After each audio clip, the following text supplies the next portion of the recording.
come today to talk with you about Project Linus. I became the coordinator, my name is Diane, and I became the coordinator of Project Linus about a year and a half ago. And our chapter is the Columbus area, and we collect and distribute blankets in Franklin and Delaware counties to a lot of different organizations. And the Project Linus organization accepts from volunteer blanket makers new handmade blankets. And it has to have those two conditions. They have to be new and they have to be handmade. That's part of the structure of our organization. And this Project Linus started in 1995 when a lady read an article in a newspaper or magazine about a little girl who had her blanket with her all the time during many years of cancer treatment. And the article talked about how her blanket was always with her as a comfort. And this lady, whose name was Karen Laux, read this article and was so impressed and inspired by it that she started crocheting blankets for the Denver Children's Cancer Hospital. And that's how Project Linus started. There are now more than 300 chapters in the United States, and we have about 15 chapters here in Ohio. Columbus is one of the largest ones. I think Columbus chapter might have started in about 1999. I got involved just a little bit with it a few years ago, and then much more involved over the last year and a half. There are two missions of Project Linus, two purposes. One purpose is to give something of comfort to a child in need. That might be somebody who is dealing with some medical issues or some unusual social issues or trauma. And I'll talk about some of the organizations we give them to and a little bit about what their purpose is. The other purpose of this is to provide an opportunity for groups of people and individuals to create something that they can give to someone. So it's for the benefit of individuals and groups who want to donate something to an organization that has a good cause. Let's see, I've talked about these.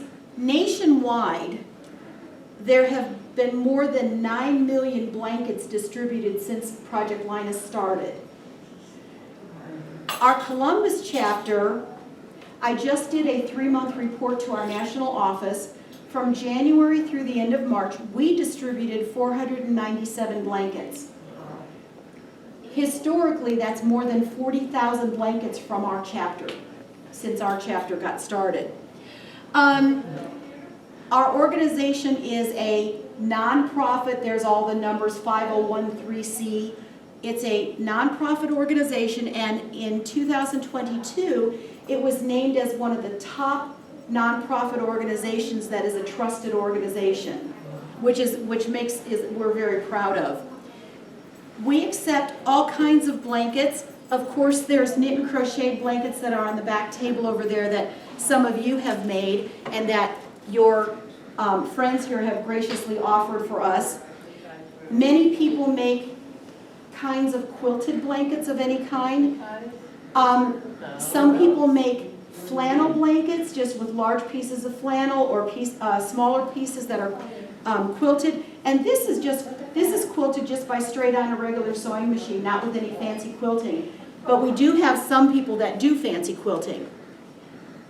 Fleece blankets, like you're working on, that I describe that as slip the fringe through the slit. Also, people will knot the fleece. Sometimes they'll tie a knot in the layer, and this is an example of that. We have some people that crochet edges around the fleece, which turn it into a piece of artwork in my mind. And this person loves to do a couple different colors that coordinate with it, and it's a very beautiful, beautiful piece of work here. Another very simple way that we finish a fleece blanket after we've cut off all the surrounding extra pieces, is to just turn it over and stitch a zigzag stitch on a sewing machine. So these are some of the types of blankets that we receive, and we accept blankets of any size. We are very easily able to place blankets that are at least 36 inches. We have some organizations that are pregnancy support organizations. We have foster care organizations that we deliver to. There is a location called Van Buren Family Emergency Homeless Shelter, and we take many, many blankets there. I love to learn about the organizations that we give blankets to. That organization helps families who for some reason do not have a home at that time, and they work on setting up all the different social supports that are needed to help them get into their own places in some way. And so these people are basically coming into this location with almost nothing. And handing a blanket to a child when they're dealing with all kinds of uncertainties, we feel is kind of putting an extra hug around them and a little bit of comfort. Some of the other places, we take blankets to Nationwide Children's Hospital and to Ronald McDonald House for brothers and sisters of children who are in the hospital. Because if a child's in the hospital for a length of time, the whole family is dealing with that, not just the ill child. And so that's the type of thing that we are involved in. One of the organizations that I'm in the process of accumulating about 100 blankets for is a camp called Camp Lionheart. It's a camp in Hocking Hills, set aside at a particular week where they do regular camping activities, but they also have grief counseling by a very highly trained and educated group of counselors who've dealt with grief and trauma and things like that. And these are for children who have lost a family member or a caregiver. And so part of the counseling is grief counseling. We've just added another organization that has requested 150 blankets for a summer camp, and that's called Camp Kesem. And that is Ohio State University students run this nonprofit organization, and their camp is for children who have a parent that is dealing with cancer. And again, the purpose of this is to hand something to a child that is just theirs, that maybe gives them a feeling of comfort and something special at a time that they are dealing, and their families are dealing with struggling issues. So those are some of the kinds of places that we take things to. And people can get involved by doing just what you're doing, learning about Project Linus and help us complete blankets. We have a big meeting tomorrow that a lot of people we typically get between 15 and 25 people joining us, and we bring all the blankets that have been dropped off at drop-off locations, and we take a quick look at them and snip threads if we need to, and then we stitch a label on that is like the label on the back of your shirt, but it has Linus and his blanket, and then we put a tag on it that you can see. This tag has a poem on one side and has all of our chapter contact information on the other, so that whoever gets this, the family knows where it came from. Then we measure them and pile them up on tables, because some places, like if it's a baby-sized blanket, we want to make sure that that's going to an organization that supports and has either infants or babies. And Children's Hospital would like them a certain size. The camp that we're giving them to in the summer, 54 inches and larger because of the age of the children. So we end up with piles and piles of blankets on these big long tables, and then we start pulling the blankets for the different requests that we have.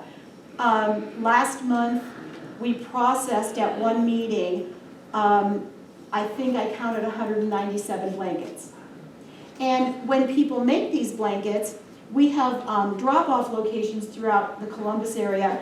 A number of the Joann Fabrics stores are drop-off locations, and there are 2 quilt shops in Dublin that are drop-off locations, and organizations like school organizations who might make a large quantity of blankets, they often will contact me and we'll make arrangements to meet somewhere, or I go pick them up rather than 25 or 30 or 40 blankets showing up at a donation box. So that's, in a nutshell, what Project Linus is about. Oh, the other thing, and I should remember this because I was just sorting through some of this today to take it tomorrow. We also are so very blessed by people who contact me and say things like, I have an overabundance of fabric that I know I'm never going to get to because I keep finding new fabric. Can you accept a donation of fabric? And I have boxes like this type size, boxes of cotton fabric that people have donated because they're clearing through their things, or maybe their mom or their aunt or their grandmother no longer is sewing, and they donate that fabric to us. I take it to our meetings, and the people that are gathered at our meetings take those home, and then starting the next month I start seeing blankets coming in made out of that donated fabric or yarn. And so it's kind of this big cycle that goes on, so we're very blessed with donations that way, as well as completed blankets that people finish, and just help from people at these meetings processing these too. So that's what Project Linus is about. It's making blankets to give a little hug and comfort to children who could use a little extra thing at some time in their life. So, what questions can I answer for you? Or if you think of any at any time, I'd be happy to answer while we're just working on some things. These are the blankets that the residents here at the Bristol have made. So. Any of that stuff that people give you? That's a good question. We typically don't launder all of the blankets come in. We distributed 1,500 blankets last year. If we get blankets in that have a scent from, like, maybe if somebody We made 8 blankets the laundry detergent for the Linus project. And then one of our residents has made a card to a good friend, and then she put a little something in there.